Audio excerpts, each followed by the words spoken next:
26 साल की उम्र में इतनी चर्चा, इतनी पब्लिसिटी, ऐसा क्या है आप में? जिसका गुरु बलवान होता है, चेला पहलवान होता है। जो लोग कहते थे ईश्वर नहीं होते या भगवान नहीं होते, हमारी दृष्टि में इस छोटे से गांव से, गढ़ा गांव, मध्य प्रदेश के बुंदेलखंड में एक छोटा गांव गढ़ा है। गढ़ा में रहने वाला एक छोटे परिवार का बालक धीरेन्द्र कृष्ण अगर यहां तक पहुंच सकता है बालाजी की कृपा से, तो भारत का प्रत्येक व्यक्ति भगवत कृपा से कहीं भी पहुंच सकता है। आपने ये नहीं बताया कि यहां तक कैसे पहुंच गए हैं। ये जो लोग हैं, जो फॉलो करते हैं, जो आपके बारे में इतनी बातें करते हैं, ये क्यों करते हैं? क्या है आप में? बागेश्वर बालाजी की कृपा, वो सब पर है। लेकिन आप अगर कहेंगे, क्योंकि आपसे जीतना तो बड़ा मुश्किल है, हम पहले आपको साफ कर दें कि चूंकि आपका नाम तो रजत शर्मा जी है, लेकिन हम आपको दयालु नाम से, क्योंकि हमारी भारतीय परंपरा में बड़ों का नाम नहीं लेते, तो हम आपको दयालु कहकर संबोधित करेंगे, अगर बुरा ना लगे तो। आप कुछ भी करते हैं। वैसे हम आपके यहाँ आज मेहमान हैं, तो ये हमारा अधिकार भी है। तो दयालु जी, हमारे ऊपर, सबके ऊपर बागेश्वर बालाजी की कृपा है। लेकिन हमने अपने गुरुदेव की जो चरणों की सेवा की, उस सेवा के माध्यम से ऋषि परंपरा की जो मंत्र विधा हमको प्राप्त हुई है, वो हमारे पास एक ऐसी अनूठी है जिससे पूरा विश्व की मंगल कामना भी करते हैं। पूरा विश्व अपनी समस्याओं के समाधान के लिए गुरु के नाते बागेश्वर धाम चला आता है। शायद इसलिए लोग हमारे पास आते हैं। मैंने तो ये देखा कि जब से आप संस्कार टीवी पर आना शुरू हुए और लोगों ने आपके प्रवचन सुने, तो उसके बाद लोकप्रियता बड़ी तेजी से बढ़ने लगी। हाँ, ये कह सकते हैं माध्यम है, परंतु देखो साधन है, साध्य नहीं। दरबार 3 पीढ़ी से लग रहा, हमारे दादा गुरु जी भी लगाते थे, हम भी 11 साल से लगा रहे। नजर आपकी आज पड़ी है अब इसमें, और हमें यह लगता है कि इसमें ये हमारी गलती नहीं है, देखने वाले की गलती है। बड़ी देर से देखा है हमें, हम तो पहले से ही गुरु कृपा से चमकदार थे। मुझे तो लग रहा है बहुत जल्दी देख लिया आपको भी, तो आपकी उम्र ही कुछ नहीं है। हम उस परंपरा से हैं, जब 5 वर्ष की अवस्था में ध्रुव जी लीला कर सकते हैं, प्रहलाद जी लीला कर सकते हैं, तो हम 26 साल में क्यों नहीं लीला कर सकते? तो आपने क्या क्या लीलाएं की हैं?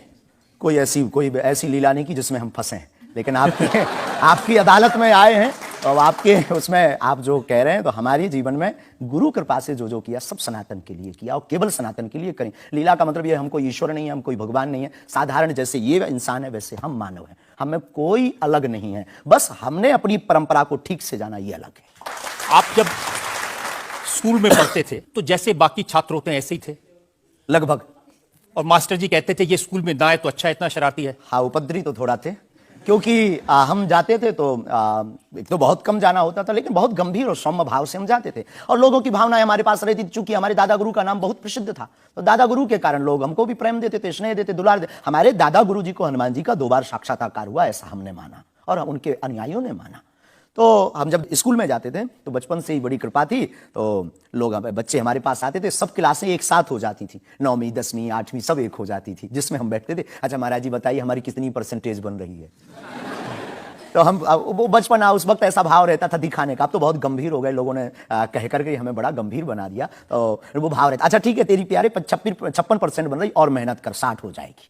तो हनुमान जी बताते थे कितनी परसेंटेज? गुरु प्रेरणा, हमसे कोई शक्ति बात नहीं करती है, कोई सामने नहीं हमारे पास बैठती है, हमें तो अनुभव होता है, प्रेरणा होती है। जो ऋषि परंपरा में प्रेरणा है, जो हमारे भारत में अनेक महापुरुष, तो हमको प्रेरणा लगती है, ऐसा अनुभव होता है कि ऐसा होगा, जैसे हमें प्रेरणा लग जाती है कि ऐसा होगा, वो हम लिख देते हैं, और इष्ट कृपा से और अपने इष्ट के प्रति आस्था से वो बात सत्य निकलती है। हमारा जीवन भी बड़ा अभाव से गुजरा। एक छोटी झोपड़ी रहती थी, वो भी झोपड़ी, कच्ची झोपड़ी, उसमें पिताजी रहते थे, हमारी माँ, हमसे छोटी बहन और उससे छोटा भाई, 5 लोग उसमें रहते थे। उसी में भगवान को स्थान था। दादा गुरुजी निर्मोही अखाड़ा से साधु थे, तो उन्हें परिवार से ज्यादा मतलब नहीं था। तो बड़ा अभाव में गुजरा हमारा जीवन, बहुत विचित्र स्थितियों में गुजरा। लेकिन अभाव ने प्रभाव की महिमा बताई, और आज प्रभाव ने हमें अभाव की महिमा बताई। तो आप कह रहे हैं कि जब छात्र थे तो साधारण छात्र थे, जैसे बाकी बच्चे होते हैं, वैसे आज घर परिवार वैसा था जैसे बाकी लोगों का होता है? कोई नई बात नहीं, कोई ऐसा, हम कोई ईश्वर नहीं है, हम संसार से कोई अलग से ब्रह्मा जी की फैक्ट्री से सेट नहीं भरे। हम जैसे दुनिया है वैसे हम हैं। बस गुरु परंपरा और हनुमान जी की कृपा क्या होती है, शायद हनुमान जी ने और गुरु ने हमको चुना, ये ललकार कर बताने के लिए, हमें लगता है हमारा। तो इस देश में तो बहुत सारे लोग हैं जो हनुमान जी के भक्त हैं, करोड़ों लोग। हाँ, मंगलवार को, शनिवार को मंदिरों में जाते हैं, व्रत रखते हैं, प्रसाद चढ़ाते हैं। तो हनुमान जी ने आपको क्यों पकड़ा? कुछ ज्यादा ही घनिष्ठता होगी हमारी, उनको ज्यादा मोहब्बत हम पर आई होगी। लेकिन इस करोड़ों लोगों में हनुमान जी के लाखों भक्त हैं, उन्होंने अपने लिए मांगा और हमने पूरी विश्व के लिए मांगा। इसीलिए हमें लगता है कि हम में और बाकियों में अंतर है। देखिए, आपने क्या मांगा इसके कुछ वीडियोस मैंने देखे हैं। वाह। आप लोगों से कह रहे हैं कि आपके पास जितना चाहे दान दे दो, अपना मकान सब दे बचा दो, लेंगे। फ्लैट दे दो, बंगला दे दो, घोड़ा दे दो, गाड़ी दे दो, सोना चांदी, बैंक, एफडी, मंगलसूत्र, अंगूठी, लुगाई लड़का छोड़ के सब मुझे दे दो। ये हमारा डिस्क्लेमर रहता है दरबार के पहले का।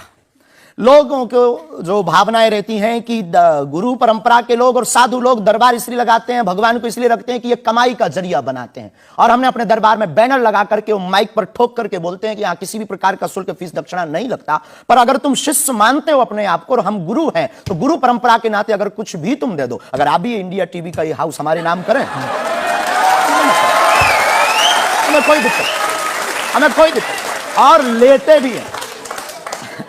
लेना बुरा नहीं है, उपयोगिता बुरी है। लेकर के उसका सदुपयोग करते या दुरुपयोग करते। हम लेते हैं, कोई अगर देता है तो स्वीकार करते गुरु के नाते। हम उस परंपरा से हैं जहां अंगूठा तक दान गुरु को दे दिया जाता है, हम भी लेते हैं। कितना कमा लेते हैं? हमारी तो कोई फिक्स कमाई नहीं है, क्योंकि हमारी कोई कंपनी या बिजनेस नहीं है। कोई चढ़ा जाता है, हमारे पास करोड़ों सनातनियों का प्यार, लाखों करोड़ों लोगों की दुआएं, हजारों संतों का आशीर्वाद, इतनी कोई हमारी हिसाब कमाई किताब तो रखता होगा ना कि कितना पैसा आया। जितने सनातनी उतनी कमाई, हिसाब आप लगाओ। ज्यादा बातें इसलिए होती हैं कि आप जो स्टंट करते हैं पब्लिसिटी के लिए, आप ऐसी ऐसी बातें कह देते हैं। आप कहते हैं कि बिना वीजा के हनुमान जी रावण की लंका में घुस गए थे।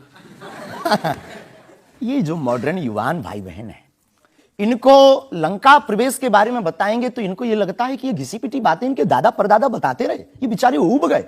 इनको कुछ ऐसा चाहिए कि उस अध्यात्म से कनेक्ट हो पाए। जैसे रावण ने मुझसे फोन पे बात की। हाँ, बिल्कुल, हम वही बोलने ही वाले थे। लगता है आज हमारी शक्ति आपके पास पहुंच गई। तो हमें आपको समझाना है, रावण से फोन का बात का मतलब सबके अंदर रावण बैठा है। कोई ऐसा दुनिया में नहीं जो गलत कृत्य देख रहा, गलत कर रहा और सच जानते हुए चुप है, वो रावण की दृष्टि का आदमी। तो हनुमान जी लंका गए। इसको इन युवानों को कैसे जोड़े? इन्हें तो वीजा, पासपोर्ट, फॉरेनर ये शब्द पता है। तो इनसे कनेक्ट करने के लिए हमारा अध्यात्म इतना विशाल और इतना अथाह है कि उसमें कुछ भी आप डाल दो। आप सोच रहे हैं कि आपको अध्यात्म पता है, इनको नहीं पता। इस देश की जनता को आपसे ज्यादा अध्यात्म पता है। ऐसा हमने नहीं कहा। हाँ। हमें अपने हिसाब का पता है, उन्हें अपने हिसाब का। वो अपने में श्रेष्ठ हैं, हम अपने में अब जो कोशिश कर रहे हैं विद्यार्थी। हमने ऐसा कभी नहीं कहा कि हम श्रेष्ठ हैं, और ये आरोप हमें नहीं लगता कि ठीक है। आपका ये कहना कि मेरे पास एक गधा है जिसमें वाईफाई है और वो प्लेन में भी वाईफाई चलता है, ये मजाक की बातें नहीं है। लोगों की दृष्टि से, भावनात्मक दृष्टि से देखा जाए तो ये बहुत गहरा विषय है। मजाक की दृष्टि से अगर कोई देखेगा तो देखो, जाकी रही भावना जैसी, प्रभु मूलत देखी तिन तैसी। भगवान की कोई लीला को सिर्फ रासलीला को उठाते हैं, लेकिन हम तो महाभारत भी उठाते हैं। तो अपनी अपनी दृष्टि है, हम ये मजाक में नहीं कहते। हम उनको बताना चाहते हैं कि हमारे देवी देवताओं से जो हमारे इष्ट की परंपरा की जो निशानी है, वो अगर नजदीक रहे, गुरु की निशानी अगर नजदीक रहे, माता पिता की बातों की निशानी नजदीक रहे, तो बेटा कभी गलती नहीं करेगा, वो चार चांद लगाता रहेगा। शास्त्री जी, इसको कहते हैं आप अंधों के शहर में आईना बेचने की कोशिश कर रहे हैं। ऐसा हमारा भाव नहीं है।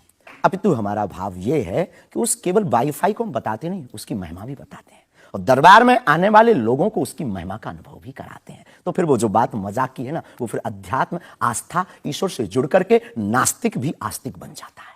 देखिए, आपको भोले भाले लोगों को बताना चाहिए कि भाई ये मैं मजाक में कह रहा हूं, विनोद हम कहते हैं, और ये मैं असल में बहुत बार बोलते हैं विनोद हम कर रहे हैं, हम बहुत बार बोलते हैं। अब कोई हमारे विनोद को सीरियस ले ले तो वो उसका निजी अनुभव है। तो अब मैं लोगों को बता दूं कि एक बार बगैर टिकट पकड़े गए थे आप रेलवे में। हाँ, ये तो बताना चाहिए। बिल्कुल पकड़े गए थे, लेकिन ये भी बताइए कि हम टीटी से ही 1100 रुपया लेकर आए थे।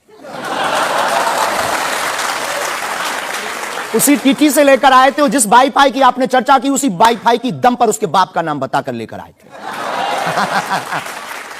इसी तरह की बातें कह के ऐसे दिखाते हैं जैसे चमत्कार कर दिया, जैसे मेरे ऊपर हनुमान जी की बहुत कृपा हो गई, मैं भविष्यवक्ता हूं, और फिर जो भोले भाले लोग हैं वो प्रभावित हो जाते हैं। हमने कभी एक नहीं दावा किया कि हम चमत्कारी हैं। आज भी आपकी अदालत में हम कहते हैं कि हम कोई चमत्कारी नहीं है, हम कोई ईश्वर नहीं है, हम कोई महात्मा नहीं है।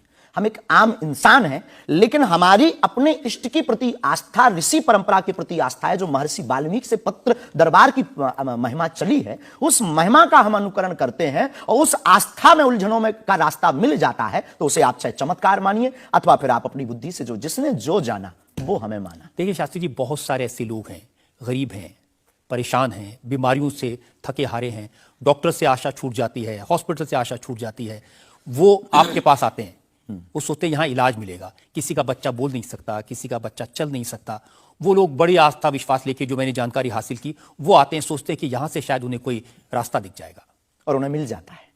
जो आते हैं श्रद्धापूर्वक आते हैं। देखो, जिंदगी में अगर वो परेशान है और डॉक्टर से परेशान होकर के या कहीं से भी निराश होकर के आया और उसे कुछ मिले ना मिले, हम ये तो नहीं कहते, जिसकी जितनी निष्ठा उसको उतना हमारे बागेश्वर बालाजी के दरबार में मिलता है।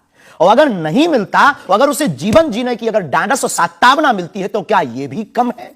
बिना पैसों में, बिना दक्षिणा दिए, बिना कुछ लगे, अगर हनुमान जी से जुड़ रहा, अगर वो प्रभु से जुड़ रहा, अगर उसे जीवन जीने में 4 दिन की जिंदगी है, डॉक्टर ने कह दिया तुम मर जाओगे, लेकिन बागेश्वर धाम के नाम से उसके चेहरे पे मुस्कुराहट है कि मेरा हारे का सहारा है, तो अगर ये मुस्कुराहट उसके चेहरे पर आती, इससे किसी को गुस्ताखी क्यों? देखिए, अगर बागेश्वर धाम आने से लोगों का इलाज हो जाता है, तो फिर आपको कैंसर हॉस्पिटल बनाने की क्या जरूरत है? यही तो हम बताना चाहते हैं कि दुआ और दवा दोनों आवश्यक है। हमने ये नहीं कहा कि हम डॉक्टरों के खिलाफ हैं। अब मैंने पूछ लिया तो आपने दवा ऐड कर दिया उसमें। नहीं, हमने औषधालय बागेश्वर धाम पर खुलवाया है और मंदिर के समीप खुलवाया है। वहां पर ग्राम पंचायत का भवन है, वहां पर आयुर्वेदिक औषधालय है। दुआ और दवा मतलब नीचे दवा है और वहां ठीक नहीं हुए तो दुआ के लिए चढ़ जाओ मंदिर पर, दोनों काम करेगा, ठीक है। और ये कोई नई बात नहीं है, हमने ऐड नहीं की, डॉक्टर खुद ऐड करता है, ऑपरेशन करता है, जब ठीक नहीं होता तो वो भी कहता है तुम भी प्रार्थना करो। लेकिन ये सही है कि जिस इलाके में आप हैं, उस इलाके में बहुत सारे ऐसे लोग हैं जो इसी तरह पर्ची निकालते हैं, जो इसी तरह दुआ की बात करते हैं। पूरे भारत में ऋषि परंपरा के अनेक लोग हैं,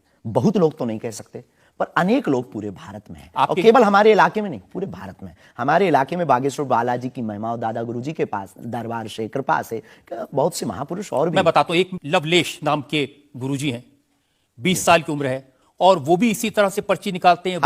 हम कभी ऐसे मिले नहीं इस भाव से, हमारा कभी मिलना नहीं हुआ, और इस विषय पर उनका निज मत हो हम कह नहीं सकते, ईश्वर जाने। मत तो पता नहीं, उनके ऊपर रेप का इल्जाम है और वो जेल में है, कह नहीं सकते। तो उस एरिया में ऐसे और भी बहुत सारे लोग हैं। अभी हम अर्जी लगाने के हिसाब से घूमे नहीं हैं। आप कहो तो इस बार जाकर के घूमेंगे कितने लोग हैं। अभी तो हमें एक पता है, छतरपुर जिले में एक गढ़ा गांव है, वहां बागेश्वर धाम है, वहां सदगुरु सन्यासी बाबा से परंपरा चली दरबार की, आप भी आइए। ये बात सही है कि देश में बहुत सारे ऐसे लोग हैं जो कहते हैं हमारे पास सिद्धि है। एक जयपुर में है, उन्होंने बताया कि मैंने कर्ण पिशाच को साधा हुआ है, और वो भी किसी की भी डेट ऑफ बर्थ बता देते हैं, किसी के परिवार वालों का नाम बता देते हैं। हमारे पास ऐसी कोई सिद्धि नहीं, ना हमने ऐसी कोई साधना कर रखी है। हमारे पास सिर्फ अपने इष्ट पर, हनुमान जी पर भरोसा है, जो अष्ट सिद्ध नवनिधि के दाता हैं। ना हम कोई डेट बताते हैं, ना हम कोई नाम बताते हैं, और अगर उनकी कृपा से पता चले जाए तो कोई बुरी बात नहीं। जनता में जो सवाल पूछना चाहते हैं, आमतौर पर क्या होता है कि संत का नाम आते ही हमारे माइंड में एक इमेज बनती है कि गाड़ी होगी, बहुत ही जो उनकी वेशभूषा होगी बहुत ही सिंपल और सरल होगी, लेकिन आपकी वेशभूषा देख के, टोपी देख के लगता है एकदम कलरफुल रहता है। आपकी दुनिया ही रंगीन है तो साधु को भी रंगीन होना चाहिए। बहुत बढ़िया, बहुत बढ़िया।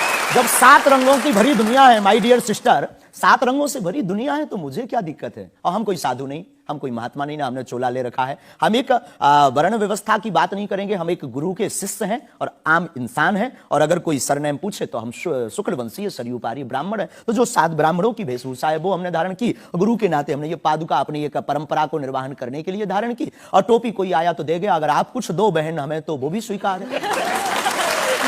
आप चाहो तो कुछ हमें पहनने को दे सकते हो, हम पहन लेंगे। एक वेबसाइट ने लिखा कि ये जो टोपी पहनते हैं, ये पहनाने वाले से भी कुछ गुरु दक्षिणा लेते हैं। जो कपड़े पहनते हैं, जो कपड़े जिसके दिए पहनते हैं, उससे भी कुछ पैसा लेते हैं। आज तक ऐसा कोई मिला नहीं है, खोज जारी है। किसी ने हमें आज तक दक्षिणा नहीं दी टोपी पहनाने के नाम पर या कपड़े पहनाने के नाम पर। हम तो राह चलते कोई मिल जाता है तो उसका पहन लेते, अपना दे देते हैं। हम तो साधु उस परंपरा के हैं, उस परंपरा के। लेकिन अच्छे लगते हैं आपको ये रंग बिरंगे कपड़े? बहुत आनंद आता है। क्या दिक्कत है साहब? किसी को दिक्कत है वो हमसे ज्यादा रंगीन पहने। एक शायर ने कहा कि जो खानदानी रईस हैं वो मिजाज रखते हैं नर्म अपना। आपका लहजा बता रहा है आपकी ये शोहरत नहीं।